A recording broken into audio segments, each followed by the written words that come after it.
అగ్రిగోల్డ్ భూముల వ్యవహారంలో మాజీ మంత్రి జోగి రమేష్ చుట్టూ ఉచ్చు బిగుస్తోంది.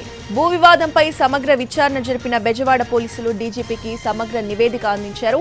రెవెన్యూ అధికారులతో కుమ్మక్కై భూములు కొన్ని అందినట్లు అందులో పేర్కొన్నారు. జోగి రమేష్ కుమారుడు జోగి రాజీవ్, బాబాయి వెంకటేశ్వరరావులు వివాదాస్పద భూమిని కొన్నారు. ఆ తర్వాత దాని సర్వే నెంబర్ను ఉద్దేశపూర్వకంగా రెవెన్యూ అధికారులతో కలిసి మార్చారు అన్నది ఆరోపణ. వెంటనే ఆ భూములని అమ్మేశారు. ఆ వివాదంలో ఇప్పటికే డిప్యూటీ తహసీల్దార్, సర్వేయర్, గ్రామ సర్వేయర్ సస్పెండ్ అయ్యారు. ఉద్దేశపూర్వకంగానే సర్వే నెంబర్లు మార్చినట్లు విచారణలో పోలీసులు గుర్తించారు. డీజీపీకి నివేదిక చేరడంతో సిఐడి విచారణకు ఆదేశించే అవకాశాలు కనిపిస్తున్నాయి.